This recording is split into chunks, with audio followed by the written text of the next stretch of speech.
Hello people, I'm Vito, and welcome back to some more World of Light with Roberlink. Hello.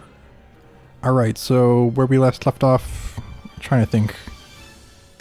I think it was the episode before the last that we completed the Molten Castle, and then we went out and we came southwest through there. Yeah,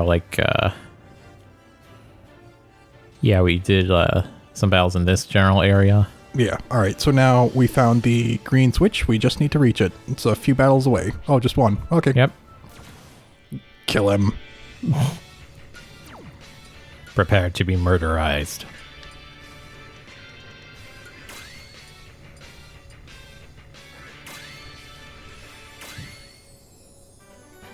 Use Ho-Oh against Venusaur. It would be super effective. Alright. It's like, yay, we're only dealing with the Pokemon I actually know about. And none of those filthy, disgusting new Pokemon.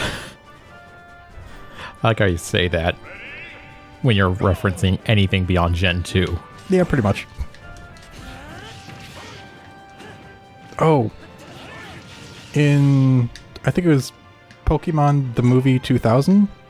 The one with Lugia? I remember that one had a really nice song in it. I think it's The Power of One? That sounds familiar. It was a really nice song. Yeah, Pokemon's got some good songs in general. I have a feeling if I watched Pokemon the movie 2000, I'd start dying of nostalgia. It's like, oh my god, that's right. That's what this is like. I just preemptively know that's it's going to be overwhelming. All right. Because that was over 20 years ago because it's 2000. You're making me feel old. Actually, imagine what you must feel then. It's like, is there a way I can make you feel young? It's like, I'm not sure. It's like the only thing we ever say that, is for making people feel old, that, this whatever thing is from however many years ago.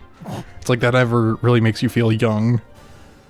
At least not usually. Well, all right. Recently I've been playing this really cool, very new game. It's called Metal Fatigue.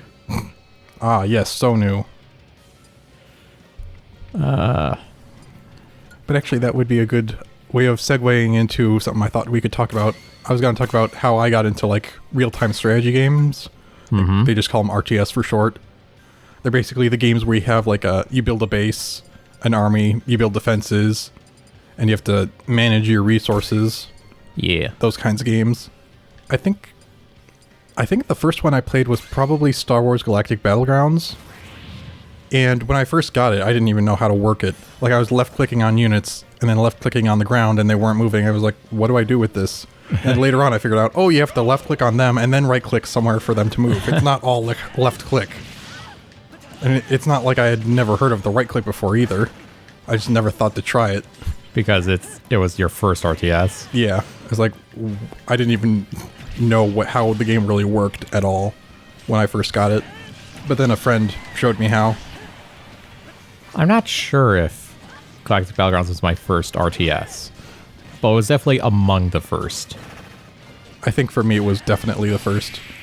Dead. And I don't know if it was my second game, but I know somewhere later on I eventually played Age of Empires 2 and Star Wars Galactic Battlegrounds and Age of Empires 2. I don't know if they're made by the same developer or if they're just on the same engine, but their interface is identical. Yeah, I think I played Age of Empires a little bit, and yeah, it's basically the same thing, except, well, I guess for the Star Wars one, your main unit has range. Yeah. But you can tell just the way the interface looks when you select a unit, the way it has a green circle around it, the way the map editor works, it's always a green diamond. Yeah. It's just very clear it's the same system in some way, shape, or form. But I think something I may have played before Age of Empires 2, but after Star Wars Galactic Battlegrounds might be when I played it, was Total Annihilation, which I got from a different friend. Very good game. Yes. And the way that one works is you actually left-click to select something and then left-click to move. So I actually would have figured that out if that was my first RTS, at least how to move a unit on my own. Yeah, and then later on there was the sequel. I guess it's pretty much a sequel, Supreme Commander. Well, unofficial sequel, yes. Different company and all that, I think, but... Yeah, I think it was still like the same designer or something like that. And then there's its expansion, Supreme Commander Forged Alliance, back when things still had expansions that weren't like DLC. Yep. You actually bought like another disc or something.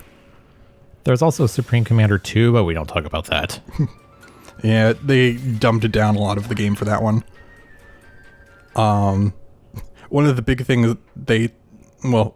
things they changed about resources was that you can't actually stall your economy. Like in Supreme Commander, you have a certain amount of energy and mass you're getting per second, and you can just choose to build things that require a certain amount per second, and you can build more than you're getting and eventually go to zero, and then you have to wait like a super long time for things to build up. Because you're basically building at a reduced rate, but you can still build multiple things. So like, say you're gaining 1 energy per second and you need 25, of course that's a ridiculous number, but then if you run out of your energy storage, then you'll be building like 25 times slower to keep up with the amount you're trying to take, if that makes sense. At least I think that's how it would work. I believe so. Trying to do basic math when I haven't practiced math in a long time. So yeah, in Supreme Commander 2, they made it so you can't do that. You have to have the amount of stored resources necessary to build stuff, which is kind of how other RTSs usually work. You need to have that amount first. Yeah, but it doesn't feel like Supreme Commander that... Wow, you died fast. Yeah, because one of them used water gun, which just shoved me into the water. They used water to shove you into the water, which you are already in, by technicality. Waterception. Another couple of things I disliked was there's a very powerful unit in the first Supreme Commander game called a Fat Boy. It's this... What the heck? It's this, like, super tank that also can produce other units. So it's very good to, like, support your armies with. Yeah, like imagine a super huge 4-treaded tank that has like a triple cannons on every tread. And I don't know, did it also have one in the middle? No. Okay, I think that was the second one, the revised one in the sequel. Yeah. That you don't really like because it doesn't have a shield of its own and it can't produce units. And it doesn't have AA, which admittedly wasn't that great to begin with, but still. Yeah. And also it got rid of the air pads, which segues into the other issue where in the first subcom, which is short for Supreme Commander, your aircraft had to worry about fuel. If they ran out of fuel, they still flew, but very slowly. In subcom 2, no issue. What is fuel? You don't need that. Just fly with magic. Yeah, when it comes to things like the fuel in subcom, that almost felt like it's too in-depth, too much micromanagement sort of thing. So I wouldn't necessarily mind that they got rid of fuel. Another good thing about the second Supreme Commander is that they had like an upgrade system. And the reason they introduced it was because you had different tech levels of units in the first. And after you got to like the third tech level, which was usually the final except for experimentals, which are like super units. But once you got to like Tech 3 and started making Tech 3 units, your Tech 1s are basically useless. You might as well just throw them away. Yeah. So in Subcom 2, they made it so you upgrade your initial units so that they stay your mainstay units, you know? They're not worthless after a certain point. And, yeah, I think the friend who gave me Total Annihilation also gave me Metal Fatigue, which is what you were mentioning before, which is, I guess, also now out on Steam as well. Yeah. It's a pretty old game, but it was... I think it was... I don't know if it's the developer or the publisher. It was by Psygnosis or whatever. I believe so. And that's the same company that had to do with Lemmings, which we played on the channel already. Really? Yeah. I didn't know that. Yep. I don't think they exist anymore. Pretty sure they don't. But yeah, in Metal Fatigue, you make like giant mechs basically. Pretty much. Like I want to say more like mecha, like Japanese style, where it actually has like full like human proportioned legs, feet, arms, and hands, rather than like the more American style mechs, Yeah. like you would see in like Mech Commander or Mech Warrior. But as someone who's been playing the the campaign of it, because there is a story, believe it or not, Yeah, I remember that. all their technology, at least for the combots, which are the giant mechs, are based off of alien Hedoth technology. So they're using alien technology for their systems, which I guess could explain why they can make giant robots that don't topple over. Yeah, and I think each one needs its own like crew of people just to operate. Yeah. And then much later, but it's probably a long time ago by now, I think there was a movie called Pacific Rim. I didn't see it, but I think you saw it. Yes. That seemed like it was similar. It did remind me, actually, of Metal Fatigue. Because I remember at least like in a preview or something, you could see there were at least 2 people just for one. Yeah. Actually, I think it was only 2 people for each, with an exception or 2. Except, of course, in Pacific Rim, they were fighting monsters, not others. Yeah, not a Not other... corporate faction war. Yeah. Oh, yeah. That's what the factions are called. Corpo Nations. Yeah, that was it. Because they're like corporations, but they're kind of like their own nations because they operate, Ow. Oh, boy. in outer space, basically, in planets that are not, universally claimed by humanity. They're just Yeah. property, basically. Dang it. All right, then. In Metal Fatigue, these combats, like, if you had like a bladed weapon, you could cut off an enemy's arm for their combat and grab their arm. Yep. You could either have a small unit that's like your builder pick it up and bring it to your place, and you could research it so you could build more of them because each faction had their own unique parts. Yeah.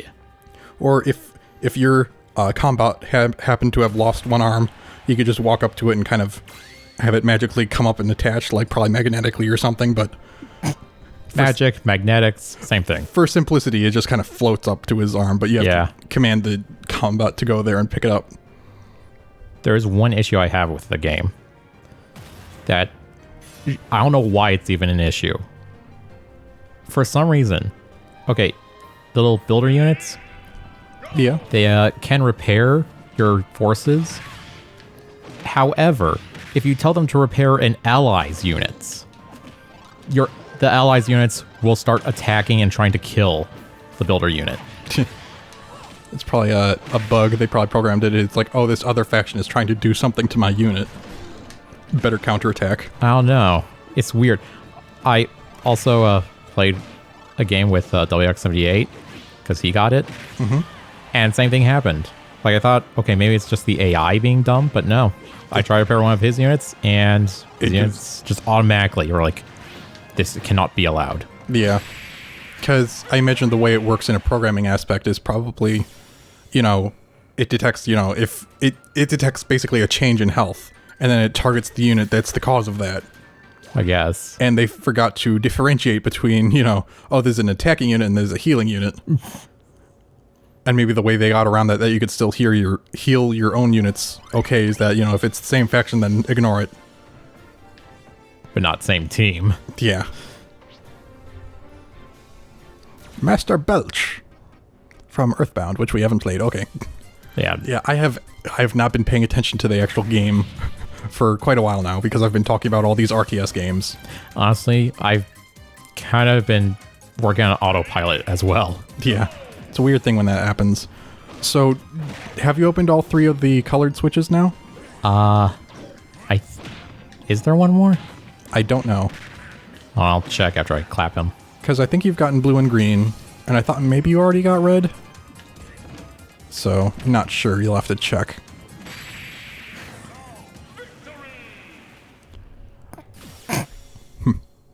Yeah,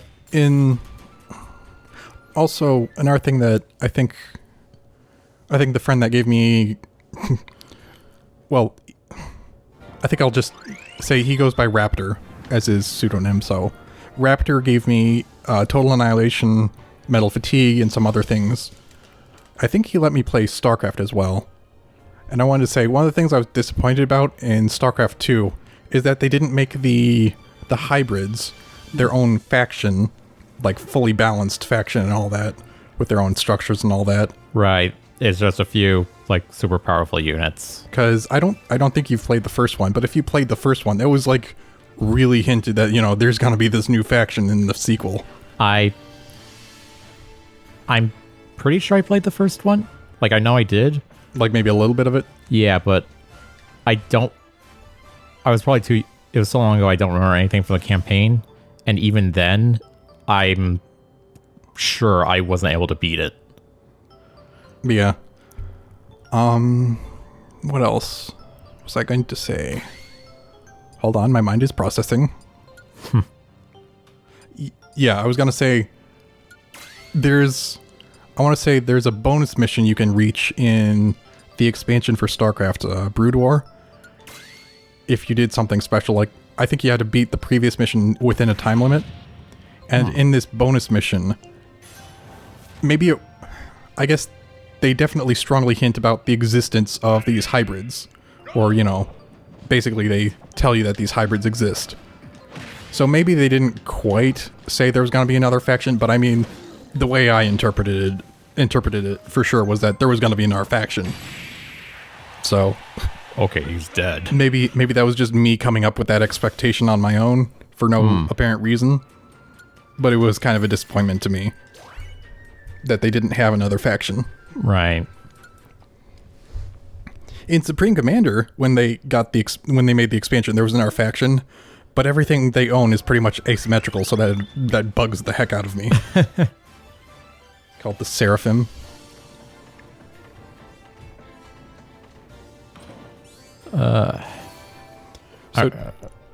Sorry, go ahead. I was going to say, one thing I disliked about StarCraft 2, though, or at least for the base game, like in melee, like standard skirmish modes, the Protoss don't have Dragoons anymore. They have Stalkers, which are basically the same thing except weaker. But they have that. They can teleport, yeah. Yes, but come on. Oh, great, a worthless character. Nope. Okay. Nah, I'll get him for the sake of completion, but I guarantee I'll never use him. In fact, just to prove how much I dislike you. Murder him with something super high power. Yeah. Wait, did I say something wrong there? I feel like I said something twice in a row. Like murder him with super high power, or super murder him with super high power, maybe? I don't know. I'm not sure what I just said, but I felt like maybe it came out wrong. Well, regardless. I feel like I'm mentally not 100% at the moment, but that's fine. Alright, Almar. I mean, I don't know about you, but it took me a while to get to sleep last night. Had a bit of a headache. It happens. You fool, how dare you come back? It would have been easier on you. Get out of here. It could have been it could have been less painful. I was going to say more painless, but that's a very roundabout way. Get clapped. Olimar joins the battle. And nothing of value was gained. I was going to say, actually, he doesn't join the battle. He just joins the roster, but never joins the battle again.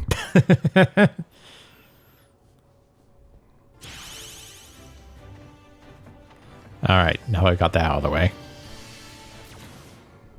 Yeah, I doubt you ever saw it, but there was a cinematic in, I think it was just StarCraft, that was very, I want to say gruesome. I think it was called the Battle for the Amerigo. It was like a derelict research station or something. I guess research vessel or something like that. Science vessel, I think. Ah. There's like a specific name for it. It's actually like a usable unit. Oh, right. The, it wasn't like Archimedes, but...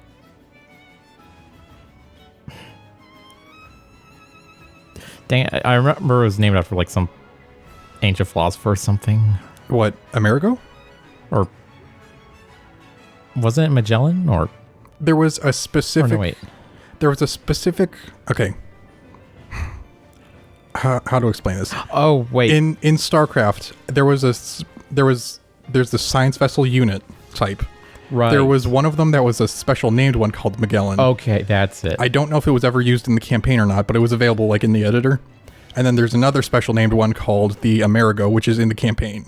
Okay. And the funny thing is, when you're using it as a unit in game, it's maybe 3 times the height of a person, as it looks next to like a marine or something like that. But in reality, it's supposed to be this massive spaceship, which it is in this cutscene, where let's just say some marines get brutally murdered. I'm not sure if I remember that, but I do remember that for Brood War, like not the game itself, but just like the case for it. The cover art? Yeah, that had Kerrigan with that like greenish tone. Yeah, because she's... That like really disturbed me. Like I just thought it was gross, like ugh.